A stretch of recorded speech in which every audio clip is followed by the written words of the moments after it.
que es refractario de anticoagulación. Mucho gusto, yo me llamo José Puerte, yo soy residente de medicina vascular.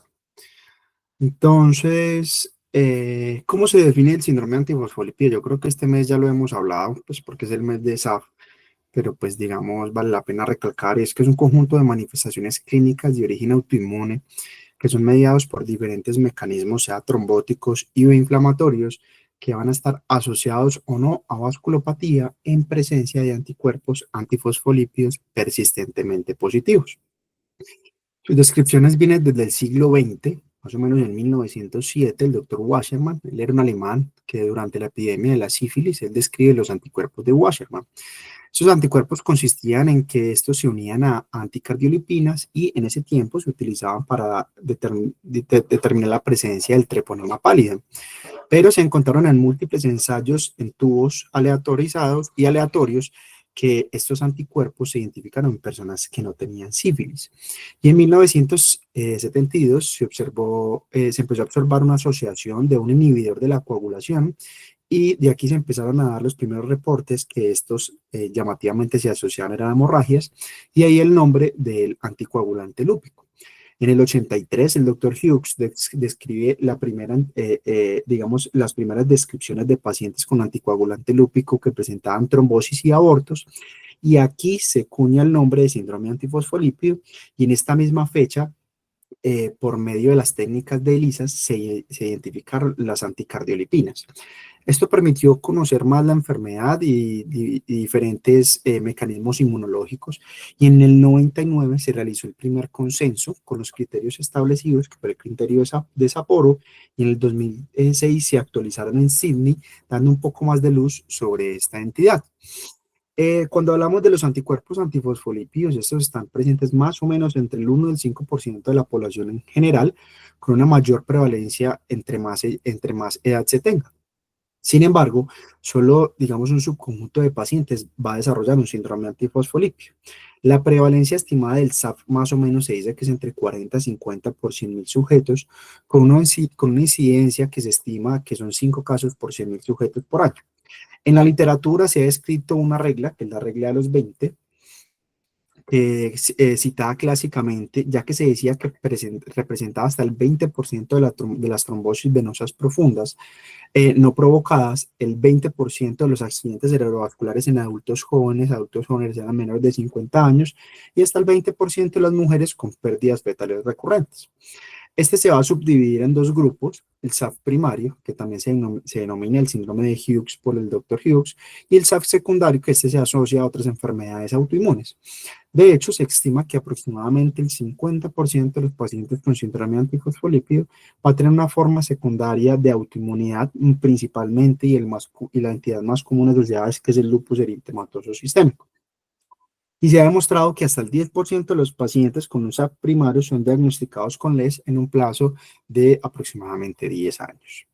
Desde el punto de vista fisiopatológico, podemos ver que los linfocitos B autorreactivos comienzan a producir múltiples anticuerpos, y en este caso los antifosfolípidos, y como se mencionó previamente, existe un porcentaje de la población que puede tener positividad para los mismos sin ser patológicos. Sin embargo, existe un desencadenante o un trigger, ya sea un proceso infeccioso, un medicamento, alguna sustancia externa, inclusive entidades neoplásicas que van a favorecer el daño endotelial, lo que se va a desencadenar que los anticuerpos interaccionen con el endotelio, específicamente con la beta-glicoproteína 1, sufriendo un cambio conformacional por su activación, y por lo tanto presentan una activación endotelial. Y esta activación endotelial consta de varias vías. La primera sea por una activación de las células inflamatorias, sean neutrófilos y monocitos, lo cual conlleva una degranulación y va a liberar su contenido a nivel endotelial, y esto favorece que se exprese mucho más el factor tisular, el factor de crecimiento endotelial vascular y la netosis, perpetuando así un estado protrombótico. El segundo mecanismo, como lo vemos acá, es el mecanismo por las vías de las plaquetas, donde se ve un aumento de la expresión de la glicoproteína 2B3A, una disminución del factor tisular, por lo tanto, mayor expresión del mismo en el endotelio, una disminución de la actividad de la proteína C y de la fibrinolisis, favoreciendo y perpetuando el estado protrombótico. Y el tercer mecanismo, este va a estar relacionado principalmente con las células deciduales, como lo vemos acá, y los trofoblazos aumentando la apoptosis de los mismos, esto favoreciendo las pérdidas fetales. Todo esto va a conllevar a que se encuentre en un estado tanto inflamatorio como protrombótico y fenómenos vasculopáticos. Sin embargo, estos mecanismos inflamatorios que se han descrito no es la única vía por la que el síndrome antifosfolípido va a generar efectos, sino que por otra parte se han estudiado otras vías de las cuales pueden ser dependientes o no del complemento. Entonces, perdón, primero, la no dependiente del complemento, que es la vía mediada por el mTOR, como lo vemos acá, favorece el crecimiento y la proliferación celular, ocasionando fenómenos vasculopáticos no trombóticos, derivados así por una hiperplasia endotelial y que han sido estudiados como objetivos terapéuticos en la actualidad. Y la segunda, que es la que vemos en el recuadro rojo a la derecha, es dependiente del complemento, donde se ve más por ejemplo, en pacientes que tienen microangiopatía trombótica, por ejemplo, nefropatía aguda por síndrome de antifosfolípido, que esto va a perpetuar una microangiopatía trombótica. ¿Por qué es importante reconocer esto? Pues porque de aquí salen diferentes dianas terapéuticas que de pronto podemos hablar un poco a medida que vamos mirando en la charla. Entonces, a medida que hemos estudiado más a fondo el síndrome antifosfolípido, nos hemos dado cuenta que el SAP no solamente son manifestaciones trombóticas, sino que se ha asociado con una amplia gama de manifestaciones clínicas y se ha subclasificado en manifestaciones no trombóticas, como por ejemplo la trombocitopenia, valvulopatías, anemias hemolíticas, inclusive líderes reticulares, compromiso microvascular que puede, digamos, generar o puede observarse en la piel, en el riñón, en el corazón y en el pulmón. Y por último, afortunadamente, la menos común, que es el SAP catastrófico. Por lo tanto, en el 2023, EULAR publica los criterios clasificatorios con el fin de ampliar el abanico diagnóstico que puede tener el SAF, describiendo 6 dominios clínicos y 2 dominios paraclínicos, donde debe tener al menos uno clínico y uno paraclínico para poder proseguir en el algoritmo de los criterios clasificatorios, considerando el diagnóstico de SAF si tiene al menos 3 puntos en el dominio clínico y 3 puntos en el dominio paraclínico. Luego de mirar esto y recordar, pues digamos que el pilar del tratamiento del síndrome antifosfolípido es la anticoagulación, estamos hablando específicamente de los antagonistas de la vitamina A, pero ¿qué pasa si existe una retrombosis en pacientes con síndrome antifosfolípido? Y esta se define en general en la literatura como una trombosis que ocurre a pesar de estar con el tratamiento estándar, es decir, sea que esté con antagonistas de la vitamina K, teniendo un INR terapéutico o en pacientes que tengan heparina de bajo peso molecular a dosis estándar de anticoagulación y presenta un evento trombótico. Algo muy importante es que la evolución de la trombosis relacionada con el síndrome antifosfolípido es multifactorial y existe una variedad de factores ambientales y relacionados con el paciente que van a estar implicados tanto en la trombosis como en la recurrencia de los mismos. Estos incluyen, por ejemplo, pacientes mayores de 40 años, la obesidad, la inmovilidad, el trauma, la cirugía, el uso de estrógenos exógenos, el embarazo y entidades autoinmunes como, por ejemplo, el lupus eritematoso sistémico, entre otras. Y cuando miramos el riesgo anualizado de trombosis recurrente en pacientes con SAP que recibían, por ejemplo, antagonistas de la vitamina K en el lado izquierdo, es un RCT que muestra una frecuencia de la trombosis que varía entre el 1.3 al 1.5%, y en la cohorte más, digamos, en las cohortes más grandes, que es el eurofosfolipid, reportaron inclusive una recurrencia trombótica hasta el 4.3%. Dentro de las consideraciones a tener en cuenta es que el manejo activo de los factores de riesgo cardiovasculares convencionales en pacientes con síndrome antifosfolípido es muy importante. Como digamos, acá les traigo un estudio, que es el estudio ACTION, donde analizó 379 pacientes que tenían síndrome antifosfolípido y presentaron sea una trombosis arterial o una trombosis venosa. En general, se observó, ellos, digamos, clasificaron un score de SAF ajustado global que tenían en cuenta la edad, el tipo de trombosis y los factores de riesgo que eran principalmente hipertensión arterial y dislipidemia. Y lo que hicieron es que en este score, los pacientes que tuvieron retrombosis tuvieron un score significativamente más alto, específicamente hablando de trombosis recurrente, en comparación en pacientes que no tenían recurrencia. Por lo tanto, y es muy importante el mensaje que ellos tienen en este estudio, es que Se debe garantizar el control de los factores de riesgo cardiovasculares y factores de riesgo modificables, como los mencionamos ahora, cirugía reciente, sedentarismo, inmovilidad, etcétera, etcétera, para disminuir el riesgo de recurrencia trombótica tanto arterial como venosa. En cuanto a las pruebas de coagulación en pacientes, por ejemplo, que tienen un nuevo evento trombótico a pesar de estar anticoagulados, y en estos pacientes que, por ejemplo, uno les hace un INR porque están con warfarina, es importante asegurarse de que el INR no se encuentre falsamente en rango objetivo debido a que se encuentra o que se genera una interacción entre el anticoagulante lúpico y la tromboplastina del estudio pues del INR. Los INR se pueden afectar de forma variable por el anticoagulante lúpico y por lo tanto los resultados deben interpretarse con cautela. Algo, digamos, muy positivo es que ahora los nuevos, digamos, los nuevos estudios de tromboplastina, o sea, cuando uno pide el INR, se pueden usar de manera segura, la mayoría, en pacientes con anticoagulante lúpico positivo. Y en caso tal de que, por ejemplo, el laboratorio nos diga que el estudio del INR es sensible al anticoagulante lúpico, yo debería garantizar un INR que sea insensible al anticoagulante lúpico para garantizar así una adecuada monitorización del INR y lo que yo no encuentre es una falsa prolongación del INR por el anticoagulante lúpico y no que sea por, digamos que por el antagonista de la vitamina K. Otro, digamos, de las pruebas de coagulación son el factor cromogénico 10. Este nos va a proporcionar una evaluación independiente del anticoagulante lúpico, entonces uno diría que podría determinar, que podría sernos útil en esos pacientes donde, digamos, o no tenga las pruebas de tromboplastina o del INR que sea sensible, pero no se han establecido aún unos rangos terapéuticos, digamos, con el anti-10A para garantizar que uno, digamos específicamente, pacientes con síndrome antifosfolípido estén adecuadamente anticoagulados.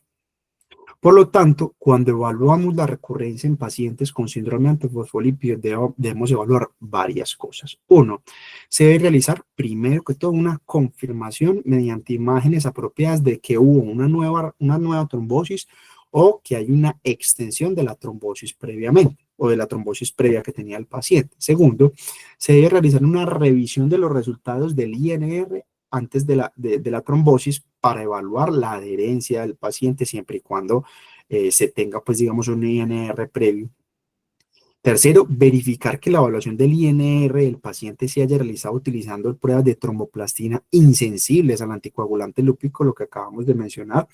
Cuarto, en el caso de que se garanticen los puntos anteriores y yo diga se reconfirmó la trombosis o se extendió, el paciente es adherente al manejo y el INR es insensible al anticoagulante lúpico y se inició una anticoagulación recientemente, yo debería pensar, ¿será que estamos frente a una trombocitopenia inducida por heparina?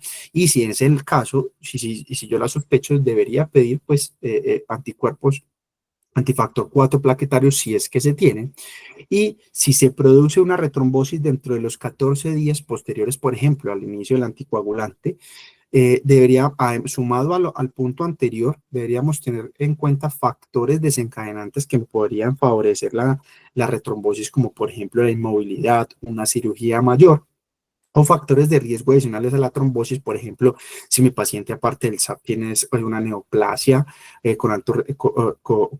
una neoplasia protrombótica, o si estamos frente a una entidad autoinmune como el LES que no esté diagnosticada, o neoplasias mieloproliferativas que me pueden favorecer la retrombosis en estos pacientes, y no solamente sea porque estamos frente a un SAP refractario en la anticoagulación.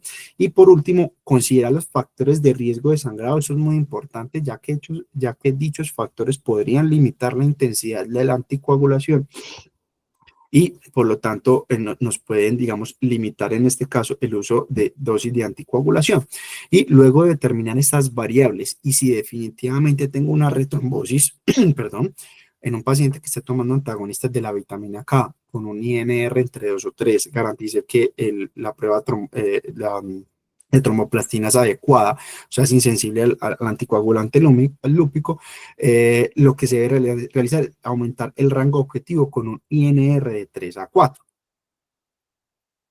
¿Qué pasa? Luego de yo alcanzar un INR de 3 a 4 y a pesar de esto presento un nuevo episodio de retrombosis, digamos, la recomendación de los expertos en este caso es cambiar a heparina de bajo peso molecular de alta intensidad. ¿Y qué significa de alta intensidad?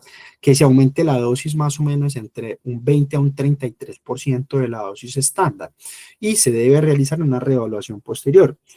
Ya que, por ejemplo, si se identifican en este grupo, digamos, en este escenario, factores de riesgo transitorios como inmovilidad, hospitalización reciente menor de 3 meses, otros factores transitorios que puedan ser modificables y ya no se encuentren luego, digamos, de un tiempo prudente, yo en este escenario yo podría cambiar la heparina de bajo peso molecular y volver a un rango del INR entre 3 a 4 y mirar cómo es el comportamiento del mismo, ya que de pronto estos factores transitorios favorecieron la retrombosis. Llamativamente, esta recomendación de la heparina de bajo peso molecular es derivada de este estudio. Este estudio fue publicado en el Journal de Trombosis y Hemostasia en el 2007. Es un estudio retrospectivo de 70 pacientes que todos tenían cánceres. A estos pacientes que habían tenido una recurrencia mientras recibían anticoagulación, se les cambió. Ellos estaban recibiendo antagonistas de la vitamina K y se cambió a heparina de bajo peso molecular a la dosis estándar. Aquí se les cambió a 23 pacientes o se les aumentó la dosis de la heparina, se les cambió a heparina bajo peso molecular y la heparina bajo peso molecular se aumentó entre un 20 a un 25% más de la dosis. Eso fueron 47 pacientes. El seguimiento fue a 3 meses. ¿Qué encontraron acá? Que no, digamos, en cuanto a la recurrencia de fenómenos tromboembólicos venosos en pacientes que se le aumentó la dosis entre un 20 a un 25%, no hubo recurrencia en el 91% de los pacientes, a diferencia de los que se quedaron con heparina bajo peso molecular, únicamente dosis estándar que tuvieron más riesgo de retrombosis, y solamente en este grupo de pacientes hubo un sangrado mayor. Pero si revisamos en ese estudio, no se habla específicamente de pacientes con SAP primario o secundario. Acá les traigo otro estudio que evalúa el uso de heparina de bajo peso molecular, principalmente enoxaparina en pacientes con SAP. Este es un estudio retrospectivo pequeño. Este evaluó 23 pacientes que tenían síndrome antifosfolípido. Todos los pacientes venían recibiendo heparina de bajo peso molecular como resultado a que tenían intolerancia o una falta de respuesta al tratamiento de la warfarina, y esa falta de respuesta era que habían presentado una recurrencia trombótica. Los resultados se clasificaron como, ellos clasificaron este estudio como ausencia de mejoría, mejoría parcial o mejoría total. ¿Y qué es ausencia de mejoría? O que el paciente tenía recurrencia trombótica o que el paciente tenía una mala calidad de vida asociada al uso de la heparina de bajo peso molecular. Todo este escenario digamos, se evaluó en esos pacientes al menos un año de uso de heparina de bajo peso molecular. Y se observó que una buena calidad de vida sin evidencia de eventos trombóticos recurrentes en más o menos 9 pacientes, o sea, el 39% de esta población, mientras que el 11% mostraron una mejoría clínica parcial. ¿Qué significa eso? Pues los pacientes se quejaban de la administración recurrente de la heparina de bajo peso molecular, pero no hubo evidencia de eventos trombóticos recurrentes y solamente hubo una retrombosis en 3 pacientes. Que digamos que evidenciaron en este estudio fue que hasta el 23% de estos pacientes parece que se asoció a osteoporosis. Pero, ¿qué podemos decir de osteoporosis en pacientes que utilizan heparina de bajo peso molecular? Existen varios estudios, acá está en una revisión sistemática, esta fue publicada en el 2016, se incluyeron 14 estudios, 10 ensayos clínicos y 4 estudios de corte observacional, y lo que, digamos, la densitometría y las fracturas fueron resultados o fueron desenlaces secundarios en la mayoría de los RCTs, mientras que en los estudios observacionales fueron resultados primarios.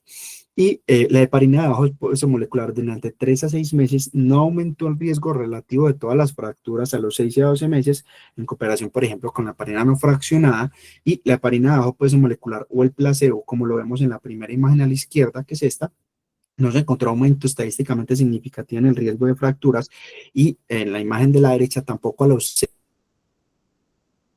que tenían cáncer tampoco se aumentó más el riesgo de fracturas. Eso sí, ellos, ¿qué fue lo que encontraron? Que hubo una reducción de la densitometría más o menos de un 2,8 a un 4,8% de los casos en comparación con pacientes que solamente tenían antagonistas de la vitamina K. Por lo tanto, ellos que recomiendan que, digamos, uno debería considerar la posibilidad de un control estrecho de la densitometría ósea, principalmente en pacientes que si bien van a recibir heparina bajo peso molecular, pero que tengan otros factores de riesgo asociados a mayor riesgo de pérdida ósea, por ejemplo, pacientes añosos, pacientes que tengan bajo índice de masa corporal, uso de esteroides, entre otras terapias. En caso de presentar una trombosis o una retrombosis, a pesar de que ya tengo ya la heparina de bajo peso molecular a una dosis aumentada entre un 20 a un 33%, que digamos, ya es un escenario que, digamos, es un poco más complejo porque se nos están acabando, digamos, como las opciones en este grupo de pacientes, se recomienda cambiar a Fondaparinux. Este es un análogo sintético de la heparina con actividad de antifactor 10A. Este es 7 veces superior a la heparina de bajo peso molecular. Pero este paso, digamos, a Fondaparinux es recomendación de expertos y es derivada de estudios observacionales. Estas recomendaciones vienen de este estudio, un estudio prospectivo de 26 pacientes con trombosis venosa profunda y estados hipercoagulables, principalmente deficiencia de proteína C y S, mostró que el tratamiento con Fondaparinux disminuyó la retrombosis sin causar hemorragias mayores durante un seguimiento más o menos a 90 días, aunque no especificó si teníamos pacientes con síndrome antifosfolípido o no. Y en cuanto a terapias adyuvantes, y esto es muy importante porque aquí vamos a ver, digamos, otras terapias que se han utilizado sumadas a la anticoagulación. La primera es, digamos, la antiagregación, en este caso el ASA. No hay un consenso con respecto al uso de la aspirina a dosis bajas para el síndrome antifosfolípido y se ha planteado que el uso del mismo en pacientes con síndrome antifosfolípido que hayan tenido principalmente es un evento arterial, de esos un ACV isquémico, sin mucha evidencia pues que lo respalde. En las guías celular del 2020 mencionan, digamos, la posibilidad de adicionar ASA a dosis bajas. Eso es extrapolado, digamos, de series de casos y de las recomendaciones sobre profilaxis, pero esto es derivado de pacientes que tengan un SAP obstétrico, donde en este tipo de casos, aparte de la anticoagulación, le adicionan ASA. Pero no hay una recomendación, digamos, sólida del mismo en recurrencia trombótica, por lo que debería ser basado principalmente en los factores de riesgo del paciente y esos factores de riesgo deben ser principalmente factores de riesgo cardiovasculares, como por ejemplo si el paciente tuvo un evento trombótico, sea un accidente cerebrovascular isquémico o un infarto agudo del miocardio. En cuanto a la vitamina D, vamos a ver que la 1,25 de hidroxivitamina D3, esta, digamos, va a regular a la baja el factor tisular y en estudios in vitro y in vivo va a aumentar la expresión de trombomodulina. La vitamina D, algo muy importante, es que también inhibe la expresión del factor tisular en monocitos y por lo tanto los niveles bajos de la vitamina B parece que se han correlacionado tanto con trombosis arterial como trombosis venosa en pacientes con SAP. Pero, digamos, reponer vitamina D porque sí no ha demostrado un impacto en sí en la recurrencia del síndrome antifosfolípido, sino que, por ejemplo, en el Task Force del 2020 vemos que ellos lo que sí recomiendan es que se haga una suplencia de vitamina D siempre y cuando haya deficiencia de la misma según las pautas de la población en general, no, digamos, utilizarla de forma rutinaria en todos los pacientes. Vamos a ver otro medicamento, que es la hidroxicloroquina. Este es un derivado de la cloroquina, es un medicamento inmunomodulador que te va a tener, digamos, múltiples vías en las cuales genera este efecto. Primero es que inhibe la quimiotaxis, la fagocitosis, disminuye la presentación antigénica, disminuye la producción de citoquinas como la 1, la 2, la 6, la 17 y la 22, inclusive va a inhibir el interferón y el factor de necrosis tumoral.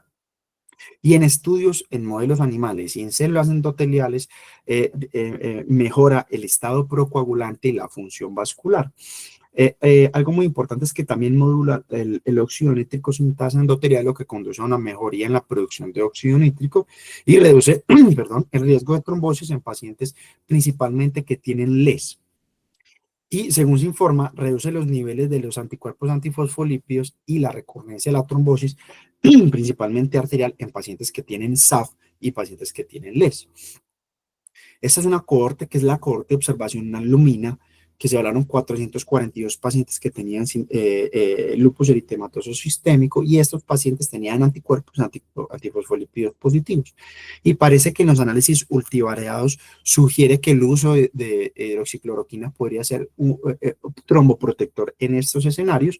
Y en pacientes con SAF primario, esto es un estudio prospectivo que evaluó dos grupos, 20 pacientes en los cuales se les dio hidroxicloroquina 400 miligramos al día, junto con antagonistas de la vitamina K versus solo dar antagonistas de la vitamina K.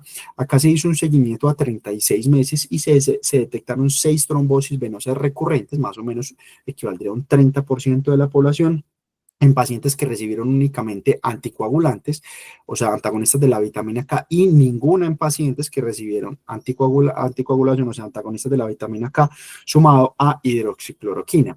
Y el porcentaje de tiempo dentro del rango terapéutico en ambos grupos fue muy alto, fue del 98%. Por lo tanto, digamos, no, el tiempo en rango no fue un factor que se asoció, digamos, al riesgo de retrombosis. Y las complicaciones consistieron exclusivamente en hemorragias menores en 2 pacientes en cada grupo.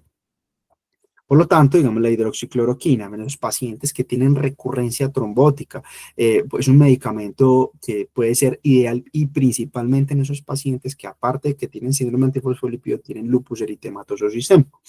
Las estatinas también han sido medicamentos que se han evaluado en el SAF. Este es un estudio el cual evaluó la fluvastatina y miró el comportamiento de los biomarcadores proinflamatorios y protrombóticos, esos digamos, desenlaces subrogados. Se tuvieron en cuenta 4 grupos: pacientes con un SAF primario, pacientes que tenían SAF y LES, pacientes que no tenían ni SAF ni LES, únicamente tenían anticuerpos antifosfolípidos positivos, y otros que pacientes que tenían LES y anticuerpos antifosfolípidos sin tener SAF. Aquí estos pacientes recibieron fluvastatina 40 miligramos al día durante 3 meses. Y con base en la comparación de las muestras iniciales de 41 pacientes que tenían anticuerpos antifosfolípidos positivos versus 30 pacientes que estaban sanos, se documentó que la fluvastatina estaba asociada con una disminución de los marcadores proinflamatorios, la interleuquina 6, la interleuquina 1 beta, el factor de crecimiento endotelial vascular y el factor tisular, por lo que en este escenario uno podía plantearse una terapia adjunta en estos pacientes, siempre y cuando, por ejemplo, el paciente también tenga factores de riesgo cardiovasculares que, digamos, le dan un poco más de peso al uso de estatina en estos pacientes. Se ha planteado también otras terapias, por ejemplo, o otras vías, que por ejemplo la activación del complemento podría ser un mecanismo subyacente en la trombosis, y además sugiriendo que la inhibición del complemento puede ser útil para disminuir la recurrencia trombótica. En este escenario vamos a hablar del eculizumab. El eculizumab es un anticuerpo monoclonal que se une a la proteína C5 del complemento y previene la formación del complejo de ataque a membrana, y por lo tanto disminuye o reduce el daño tisular. Se han estudiado los beneficios principalmente en pacientes con síndrome antifosfolípido y LES asociados, y los estudios son basados principalmente en series de casos que pueden sugerir que el eculizumab podría ser útil en esos pacientes que tienen síndrome antifosfolípido y que tienen lupus, o que tienen alguno de los dos, pero que el paciente tenga una microangiopatía trombótica, de los cuales es donde tiene más evidencia el uso del eculizumab. Cuando vemos los pacientes que tienen SAF y LES, o sea, tienen estas dos comorbilidades asociadas, van a tener un curso mucho más complejo y complicado. El síndrome antifosfolípido en pacientes con LES se asocia con un mayor daño orgánico y con un curso, digamos, como se mencionó previamente, es mucho más complejo. También se van a asociar con trombocitopenia, y esta trombocitopenia tiene más de riesgo de trombosis, inclusive 2 a 4 veces en pacientes con síndrome antifosfolípido, y eso es explicado por diferentes mecanismos. Primero, porque los autoanticuerpos... ¿Aló? ¿Sí? Sí, José, te sigue estamos escuchando. escuchando, Ok, sí. es que creí que alguien había hablado. Bueno, entonces, en cuanto a los diferentes mecanismos, vamos a ver que los autoanticuerpos, por ejemplo, con plaquetarios, activación de plaquetas mediadas por los anticuerpos antifosfolípidos y la microangiopatía trombótica, ensombrecen mucho más el pronóstico en este grupo de pacientes. Y se han utilizado diferentes manejos adjuntos para pacientes con síndrome antifosfolípido y LES, como por ejemplo esteroides, la plasmaféresis, la inmunoglobulina intravenosa y el rituximab. Estas terapias van a ser recomendadas por la guía McMaster, digamos que de Best Practice, para principalmente pacientes que tengan un síndrome antifosfolípido catastrófico, no para pacientes en general que tienen una recurrencia progresiva, sino para esos pacientes que tienen un síndrome antifosfolípido catastrófico. Y se han preferido en este escenario, sumado a que también son terapias coadyuvantes, si se asocian a trombocitopenia, ya que han mostrado mejoría en los niveles plaquetarios.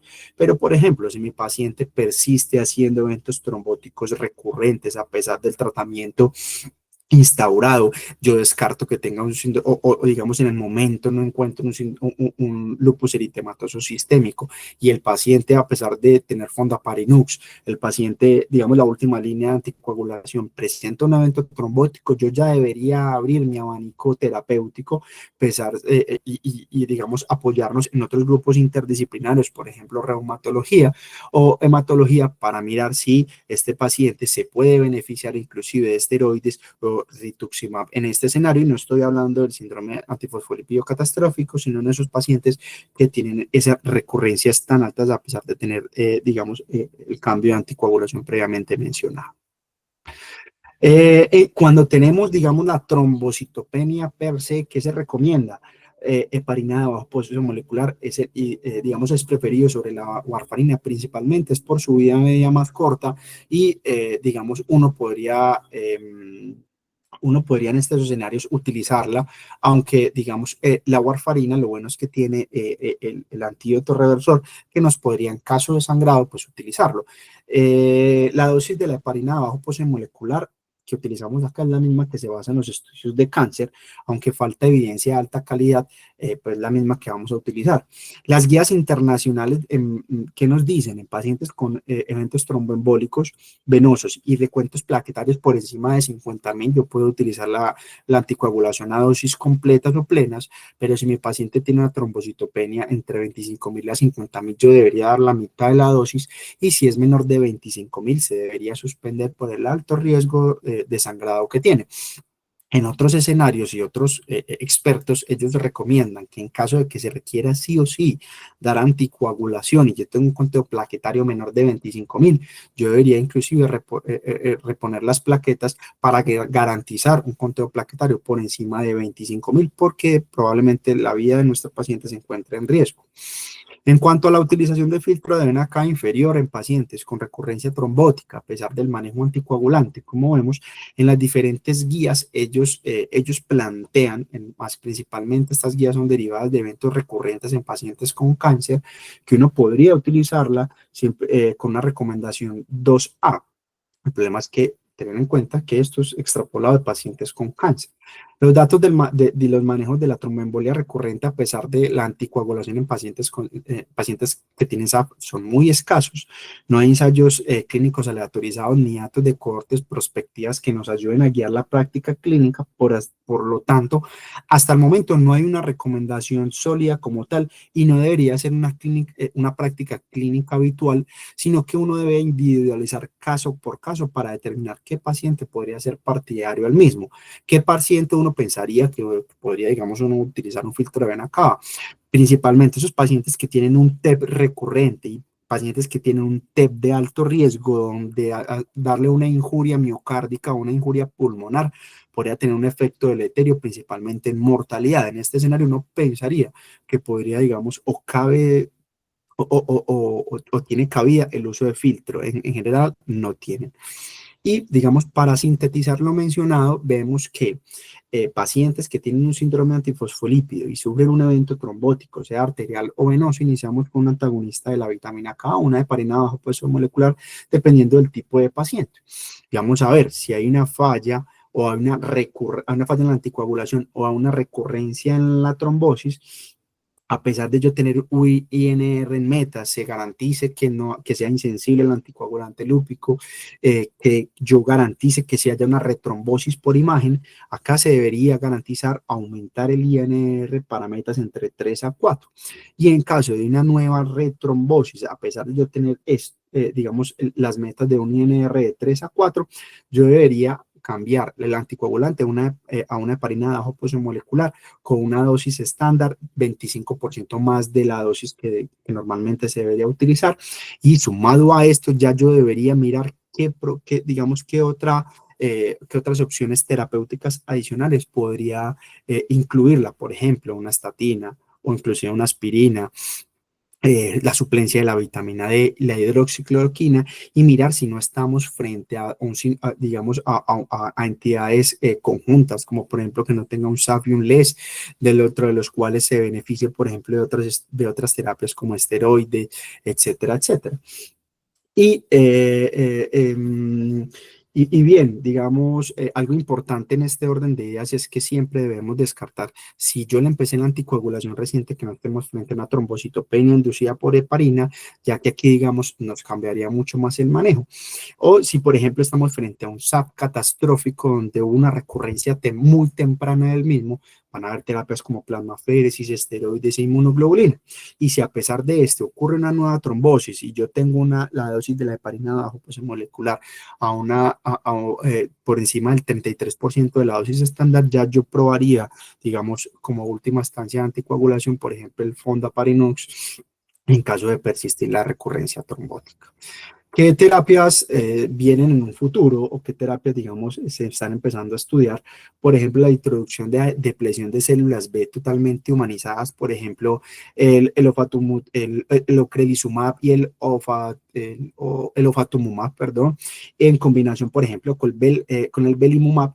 Otros, por ejemplo, como no son los inhibidores de la vía del complejo de la diana de la rapamicina, que es, por ejemplo, el sirolimus, la supresión de trampas de extracelulares de neutrófilos o de la mitosis y anticuerpos contra el CD38 e inclusive el ubiquinol, que se modula la expresión de marcadores inflamatorios y protrombóticos.